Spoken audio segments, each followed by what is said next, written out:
Hey guys, welcome to the show. Today we're going to do a little sockeye salmon education. So we're promoting wild BC salmon today. I got a couple beauties here. These ones are from, you find out exactly where, but somewhere around the Queen Charlotte Islands. And I think first thing we're going to do today, now this is a nice big one. This one's a little bit more slender. So just for my purposes, I'm going to steak this one and I'm going to fillet this one. First, I'm going to scale them both, descale them. We don't need to descale them, but it's nice if you want to eat the skin and have a nice crispy skin there. So we'll do that today. And eeny, meeny, miny, woe. Which one do you want me to choose first? So is a thick one better for steak chops? I like the thick ones better for steaking, for sure, yeah. Personal preference, more meat on the bone that way. It's a bone-in type product if it's staked, right? So, yeah. Okay, maybe let's do the thick one first then. Yeah, sure. Okay. So first things first, scaling actually makes quite a bit of a mess. I've got two scaling devices here. Neither is better nor worse. They're just different. I probably tend to like this one better, probably because it's got a little bit of a bigger teeth, whereas this one's a little bit smaller. Again, doesn't really matter which one, but the scales do fly up when they're kind of getting descaled, so it does make a little bit of a mess. So for that reason, I like to put a little bit of a cloth over it, just to kind of catch it so they don't go all over the place.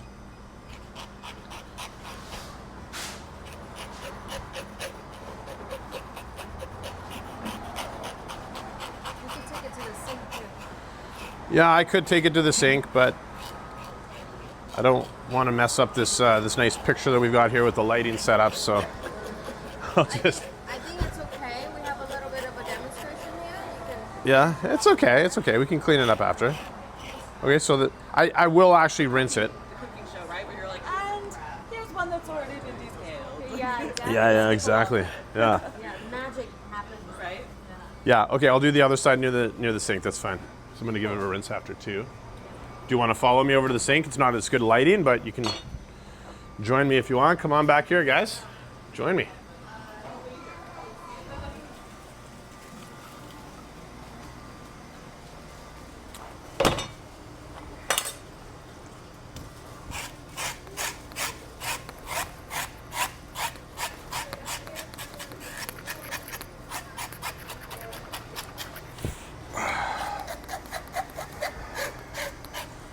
Okay, I'm going to rinse off the scales, and I'm going to rinse the cutting board because it's completely full of scales here. Now, are we live or are you doing this video?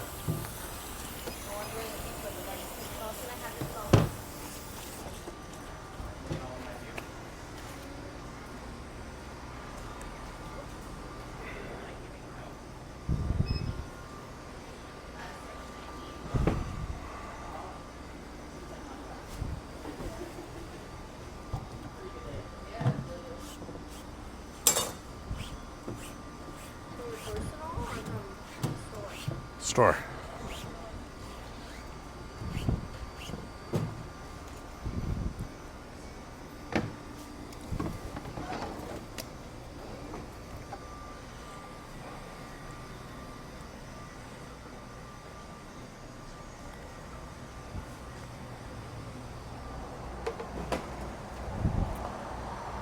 There we go.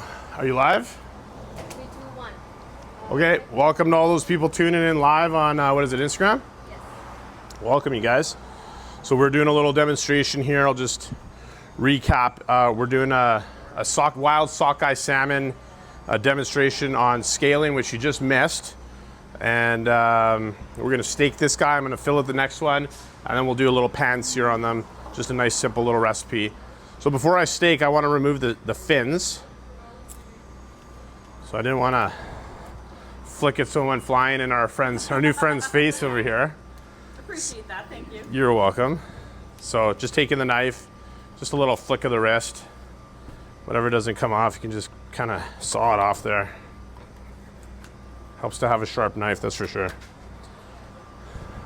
Little dorsal fin here, pop, there it goes. These little guys, these are almost like little chicken wings. If you have a bunch of them, you can season them, fry them up. Okay, so basically I'm left with the fish here. And honestly, this wasn't cleaned that well. A little bit of blood in here, so that's a good little demonstration here for you. If you ever see any of that, you can just pull it right out, use a paper towel, wipe it clean. Should be no blood in here, okay? Also, there should be no visible smell. Fresh fish does not smell, okay? So if you have a smelly fish, don't eat it. That's not supposed to be how it goes, okay? So first things first, I'm gonna lop off the collar here. So remember, this is the one I'm staking. And actually, I just realized I'm gonna go get my staking knife. It'll make it a little bit easier to go through the bone. For you guys, for your intents purposes, you can either ask your fishmonger to stake it for you, or just use a nice thick knife. I'm gonna go get it and I'll show you in one sec.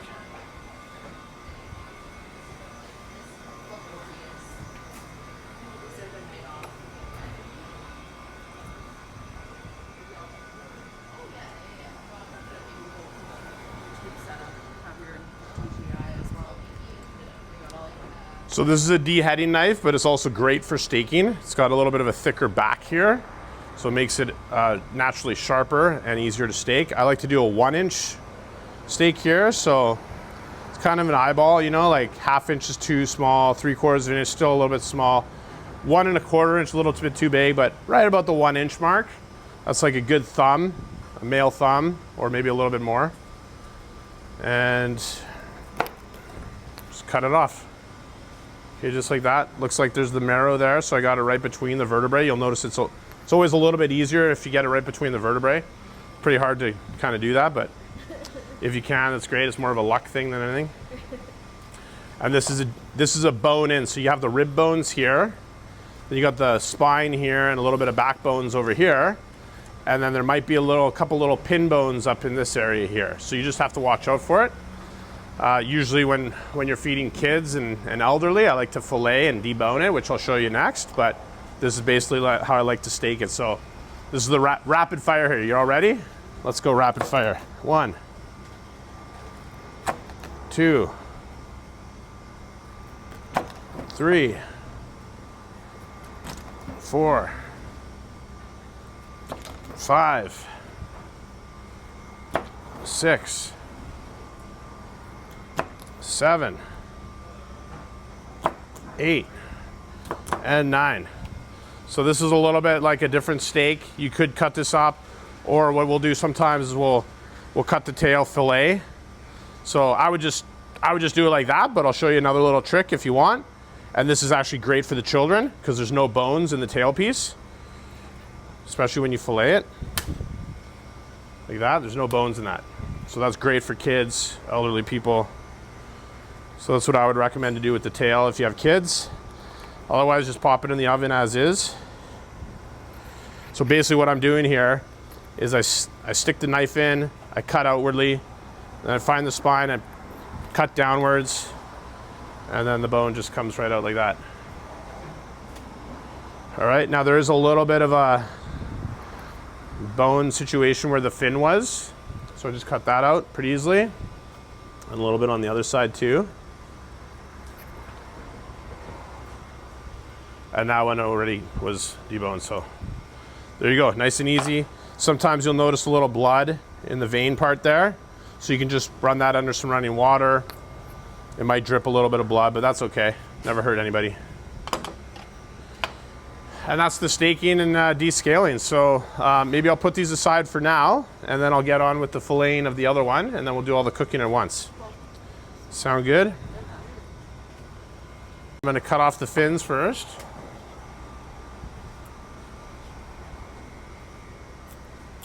Oh, sorry. You're in the blast zone. Brought my poncho. Yeah, the blast radius gotcha. It's like one of those events you don't want to sit in the first few rows, like WWE or whatever, because you'll get sweat all over you, right? Okay, so, oh, I forgot to scale this. So let me take this over to the sink real quick, and I'll be right back with you, unless do you want to see the scaling again? Oh, I forgot my knife over there, pardon me.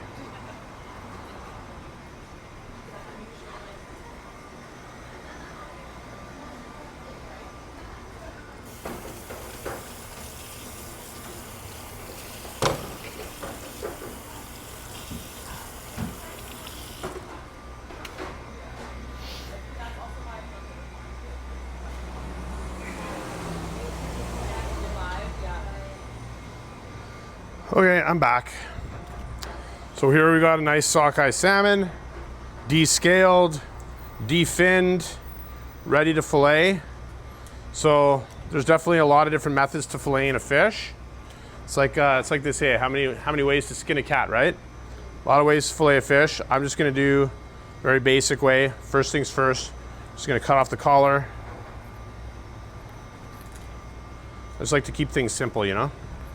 Okay, and then once I find that backbone down here, just gonna turn my knife inward, hold the belly up with my thumb, so my hands are out of the way of the knife, and I'm gonna use the sharpness of the blade to cut through the bone line here, all the bones on the left side of that spine, and the meat will come with it. I wasn't sawing, I wasn't jigging it, I was just right through, straight through. So that's the beauty of having a sharp knife. This isn't even that sharp of a knife, but okay, so that's that. I'll show you how to take out those bones in a minute. Cut off the collar on the other side. Same idea, flip the script there, flip the knife. Okay, to get it going, I gotta jiggle it a little bit. I need a grip. Okay, and there we go. Okay, now this is actually great if you have a spoon. I'll show you how to scrape that, one sec.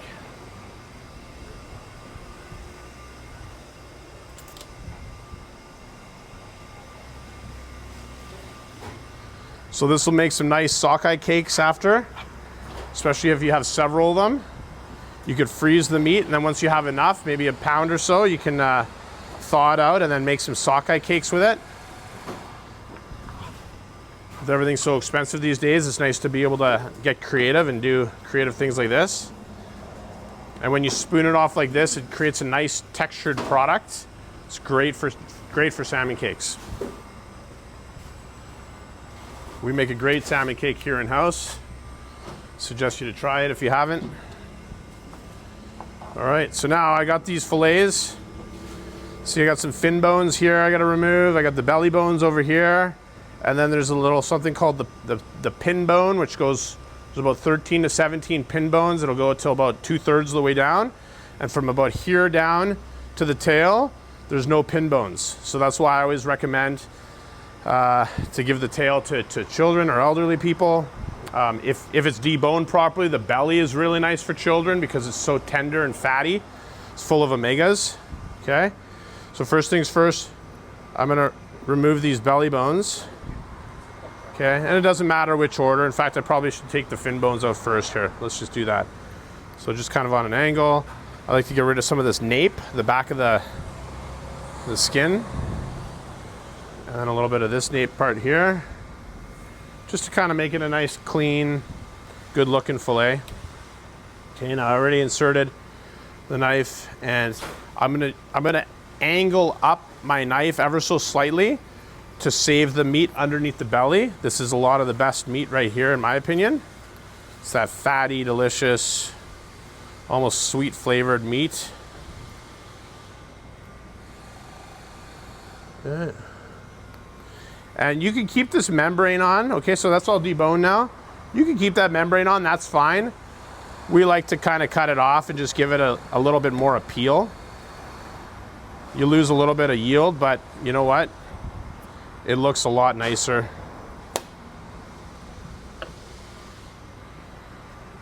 Okay, so that's mostly deboned now. You see these pin bones sticking out here?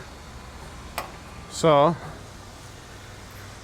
first things first, is a couple on the side to remove. Usually when these are run through a machine in a processing plant, these ones aren't usually caught, so we always got to manually do these ones. We have a big plant in Richmond, if you're not aware. We do a lot of distribution to tons of the supermarkets and restaurants in the city and across Canada, down through the States. Do lots of trading, wild salmon, and lots of other products too. So every flake is gonna have a little bone, okay? You gotta kind of feel for them with your finger. Sometimes they can break off and get really nasty and annoying. Especially on fresher fish, it's incredibly difficult to pull them out because they're just stuck right in there. There's other species like a black cod, sablefish, where they're actually hooked in, and you can't do it like this. You actually have to cut them out or wait until it's cooked to take out the bones.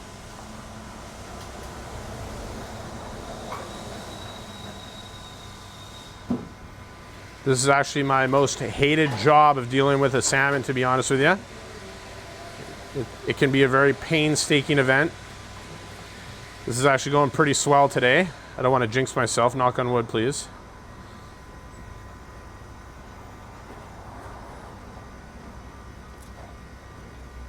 I've seen some people on like TikTok and stuff like that. They just go, you know, this is not my favorite. I'd rather fillet over pin bone any day of the week, you know.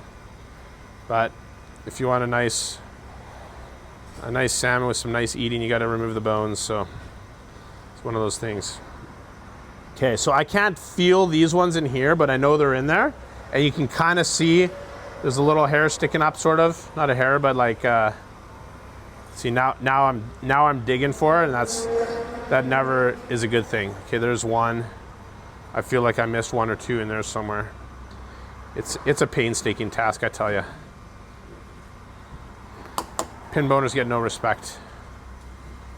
It's a tough job. So what do you make of that little darker corner part right in the middle there? Like That one doesn't look too bad, yeah. Just like some sort of a minor bruise. It's not even that bad. right. But yeah, So, that's like, a good if eye. it's just got bruised, then Yeah, now if there's a bad bruise, what you could do is you could just, so I like to lift it up underneath, and it gives it this almost, this bubble where I can cut it out. Okay, and now it's kind of, But is there anything wrong with it? Or no, there's nothing wrong with that. No, I mean, if there's a bruise, like I wouldn't even call that a bruise, like that's a very mild bruise of that. If there was a bad bruise, I would definitely cut it out like that, more just for the look, rather than like, you know, you could eat it, it's no problem. You cook it and, you know, just a little bit of blood or whatever, blood bruise. Just like a bruise in a banana. Like you can still eat it. Yeah, you can still eat it. It's not the most desirable, but it's not gonna kill you, No. right?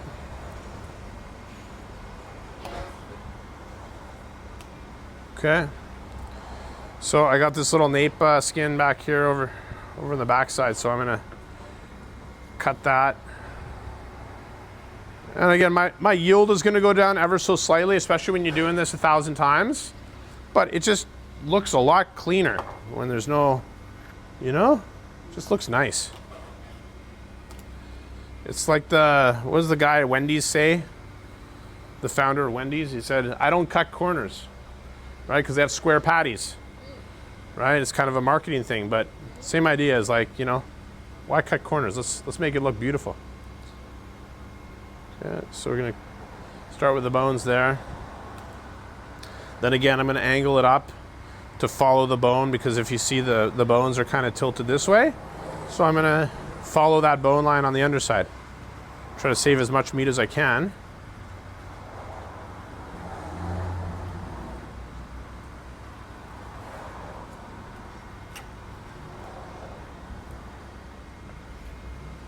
Okay. And again, let's just remove that belly membrane.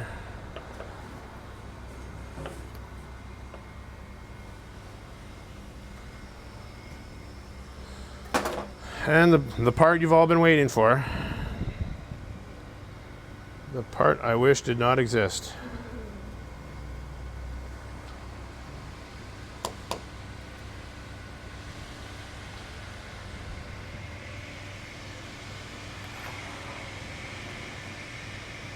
Here it is.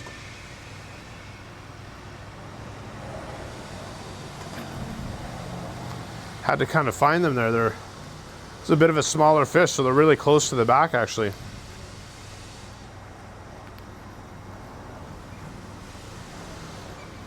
And they're kind of angled towards the tail and towards the back a little bit.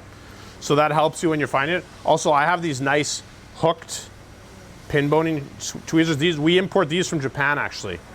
These are amazing. These are the best ones I've ever used. That's why I sell them here. I don't like to sell stuff that I don't like to use personally. So these are quite amazing. We brought in 10 pairs. Looks like we just got about 9 left there. And yeah, they're great. Because it gives you more surface area to actually grab onto it. It's really good.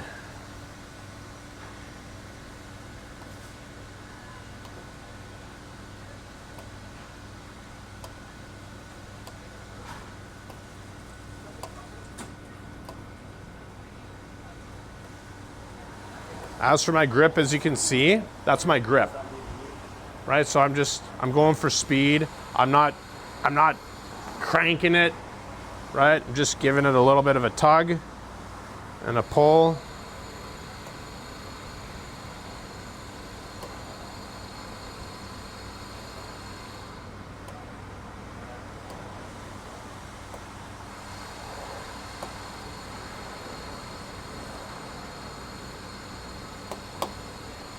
Sometimes a little bit of fish skunk gets on there. I like to just give it a little wipe because it'll make it more slippery, so harder to grip onto the bone there.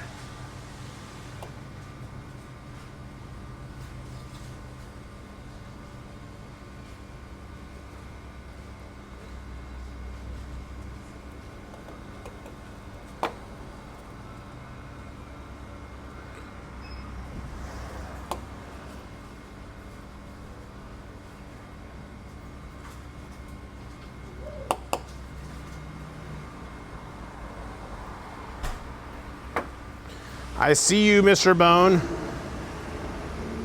Come out wherever you are. Okay, I think that's pretty much most of them. Hopefully I didn't miss any. Pin boning, the most thankless job. Okay, I'm gonna clean up a little bit. Actually, you know what? I could probably just get right into it. Let's turn this up.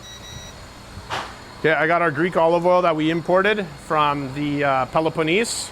We have our import partners down at the Nicopolis Farms. Near in the Kalamata region of Greece, in the Peloponnese there. That's near Sparta, for those of you geography junkies. Okay. And I don't usually like to cook with olive oil, but I'd rather cook with olive oil than canola oil. Those seed oils are really bad for us, in fact. So, but usually what I would do is I would cut this with a little bit of butter, do a little 50-50 butter and olive oil, and that's going to actually raise the burning temperature because you don't want oil to burn. It becomes carcinogenic technically. So if you ever see smoking with oil on your pan, that means it's burning. So it's not do or die at that point. Just turn down the heat, and by adding the butter or even ghee or coconut oil, these are high burning temperatures that are not seed oils. Typically that's what we cook with at home, is like ghee, coconut oil, or a little bit of a ratio of olive oil to butter, about 50-50. So I'm gonna portion these. That's probably about a 4 ounce right there, just based on the thickness. Okay, just rough little estimates. I'll do a couple thinner ones for little samplings. This little tail part, lots of ligamentation in the tail. It's not necessarily the prime piece. So again, I would prefer to give my children the belly parts, or just like even that part, the second part of the belly. But the good thing about the tail is there's naturally no bones in it. So I'm gonna cut off a little bit there. Let's make it a nice straight cut. Yeah, I think that oil is getting a temp. Turn it down a bit. Just gotta control the heat. Something I learned from Chef Daniel at Boulevard, now at the casino in Langley, the gateway there. Cascades. Just play around with your heat. So I'm just gonna add some sea salt. One of the best differentiators of well-cooked seafood is the quality of your ingredients, namely salt. So if you're using like the Windsor table salt or whatever that table salt is, nothing against those guys, but it's not your high quality salt. You wanna use like a kosher sea salt, or this is actually Greek sea salt that we sell here. Actually, I think we're out, but like a Malden is great. So I got a little bit of olive oil, a little bit of salt. I'm gonna flip them over. I'm gonna do it again. Should I use a little bit of the Canadian Seas, the ethical table stuff? Maybe on some of it. Sure. Hey Ben, could you do me a favor, please? Do we have any open packs of Canadian Seas seasoning? Okay, if not, I'll just take a new one. please. All right, so I'm gonna put these meat side down first. Gonna put the temperature back up to medium high.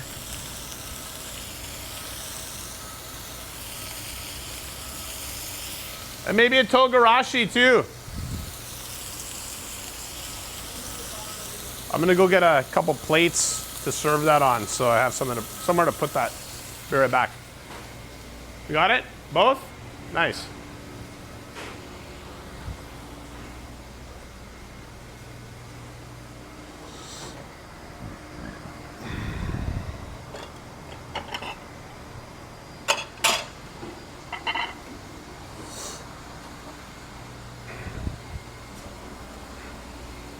Do we have a clean cutting board?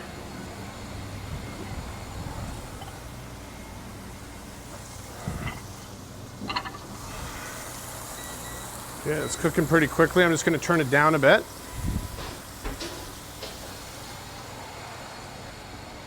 Let me trade you. Want to take that? You can sell this. Thanks, bro.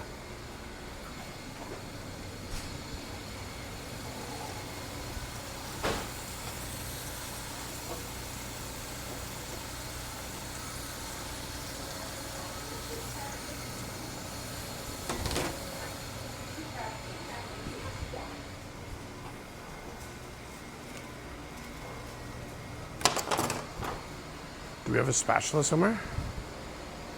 What? Spatula?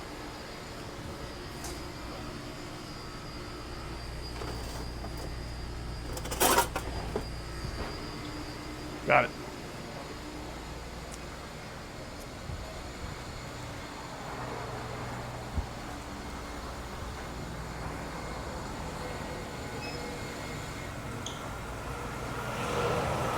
Okay, perfect timing. Gonna turn it back up a bit, start flipping them.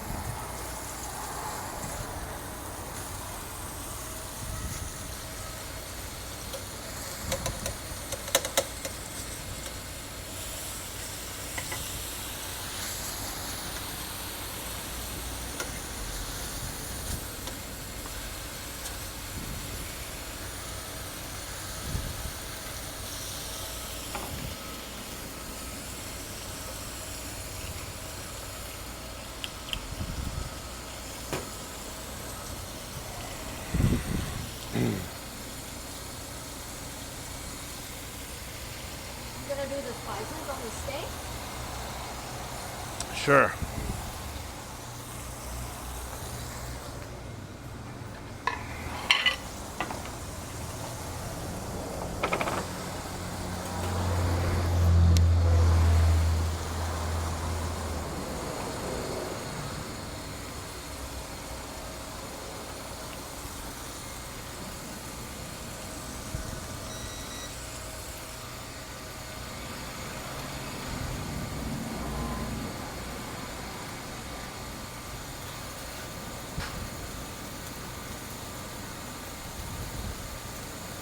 How long do you cook them for? What's the rule of thumb? Rule of thumb is 8 to 10 minutes per inch of thickness.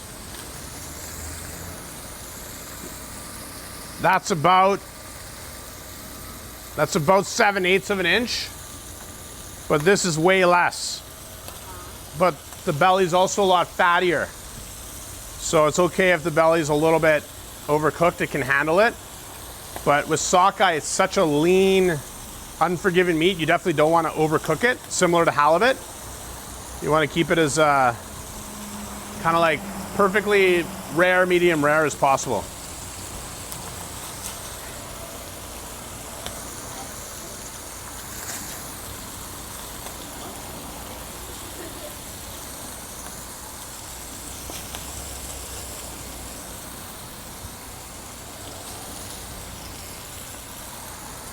Oh yeah, gotta love the secondhand smoke from that passerby over there. Smoked salmon. Brings a whole new meaning to it.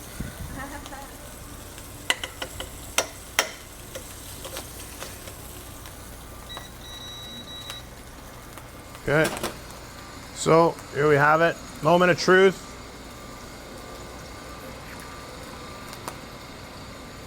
It's a little bit on the rare side. I would totally eat it like that. Yeah, I know you would, but it should be a little bit more though. But you know what? It's better to have it under and put it back on the pan than to have it overcooked and have it too dry. Okay, it's not an ego thing. It's a bad ego thing if it tastes bad because it's too dry. You know, this tail piece is done because that's obviously way thinner.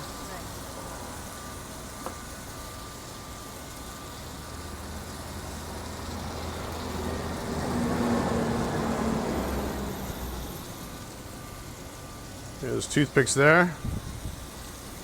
Let's see how it tastes. Perfectly salted. Well done. Okay. You don't need the most fanciest of recipes. A little bit of this ethical table seasoning we really love. It's from Chef Mike Saunier, puts these together for us. You can find them in lots of stores. They're amazing. They're really good. It makes it simple. I didn't even use them on this, but they're really something else. So really happy to be working with Mike on these. I just turned it back up a little bit. I got some of the skin and stuff. I love that part. Crispy skin. So yummy.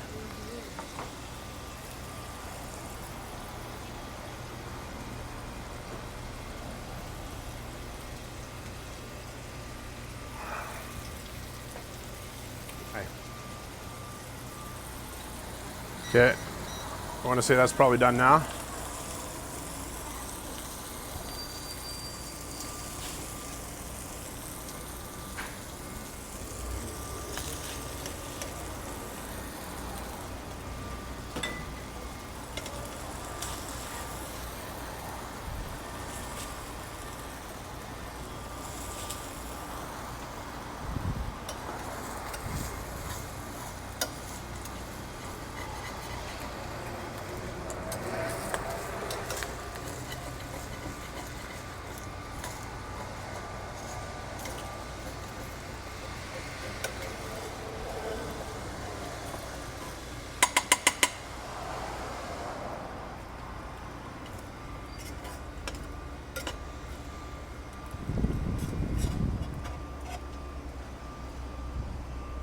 That's good stuff there.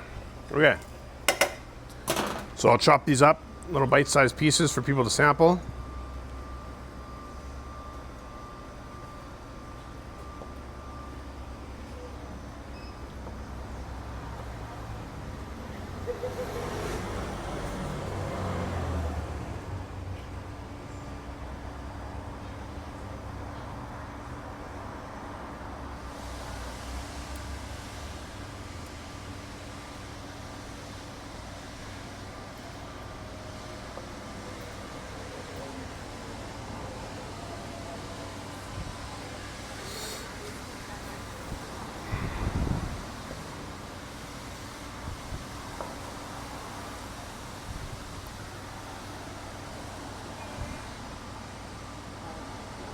This is that belly piece I was talking about. It's my favorite part. What are you making? Want a piece? Wild salmon. Would you like to try some wild salmon? Help yourself, there's toothpicks right here. Don't be shy. I don't bite.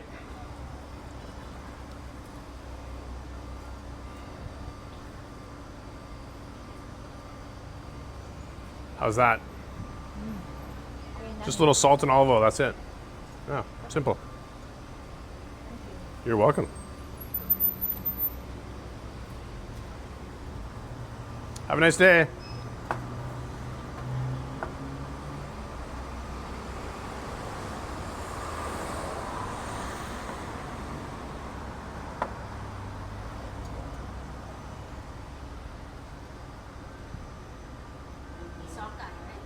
Mm-hmm. The infamous. Okay. Whenever I'm scraping the cutting board, I don't want to dull my blade, so I use the back of the blade here. Mm-hmm. Want to try a piece, sir? Wild BC salmon? Little toothpick right there, just help yourself. You're welcome.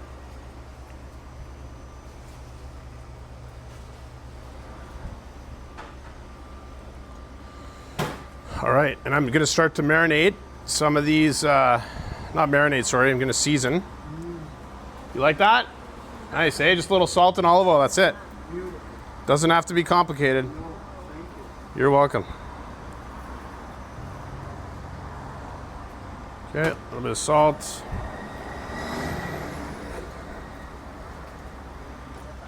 A little bit of olive oil. And I think we'll do 1 Canadian Seas and 1 Togarashi. The Canadian Seas is more of a dill blend. I don't even think there's sugar added in these, which is almost unheard of for seasoning like this. Okay, flip it over, give it a little more.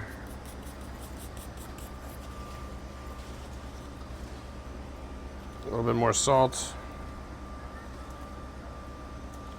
Look at that beautiful sea salt.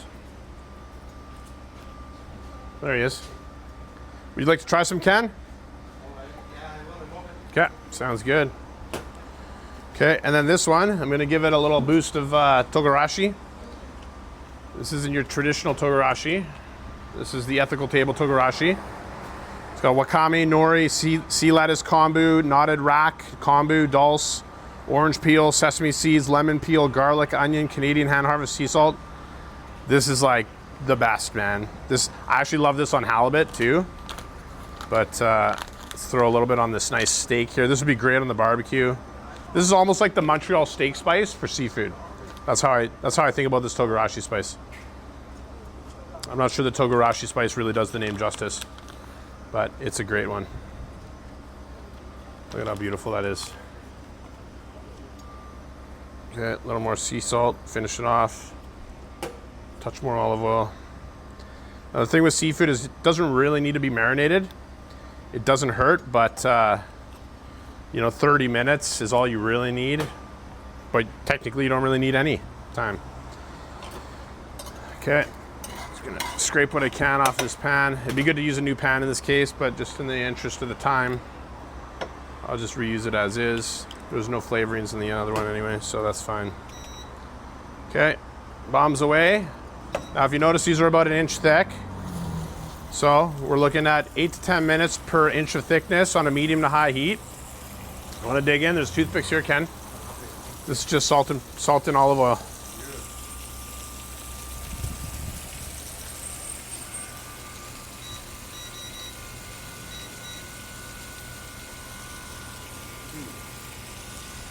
So good. Nice. I'm at about 70% heat here. So we'll just let it go for about 8 minutes. Probably about four or 5 minutes aside. Beautiful. Oh yeah.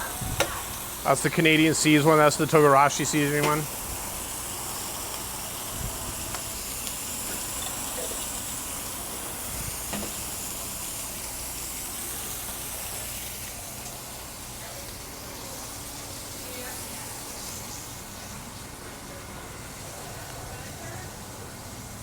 We got our Canadian Seas and our Togarashi spiced Wild BC sockeye.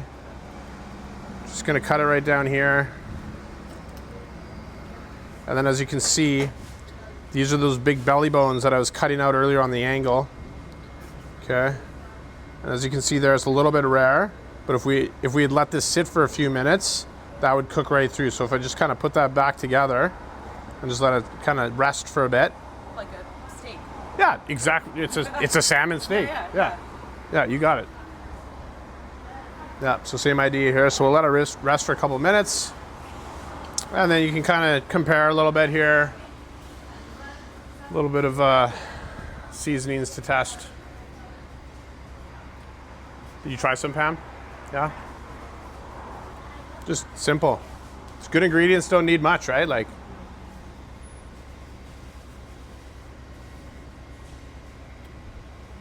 if you want, there's a couple more belly bones in here, but like, you just bust that off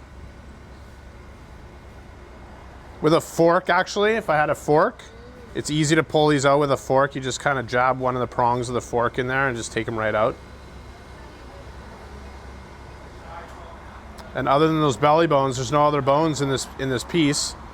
The skin's not quite crispy, but it's a little bit crisped up on these sides where it crisped up. And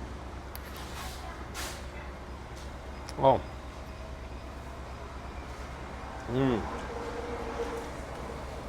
that's life right there.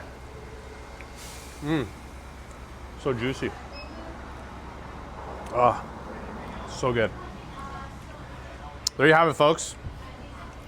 Wild sockeye salmon, descaled, filleted, steaked, pin-boned, cooked, very simply. What more can you ask for? Come to Seven Seas, get some wild BC salmon.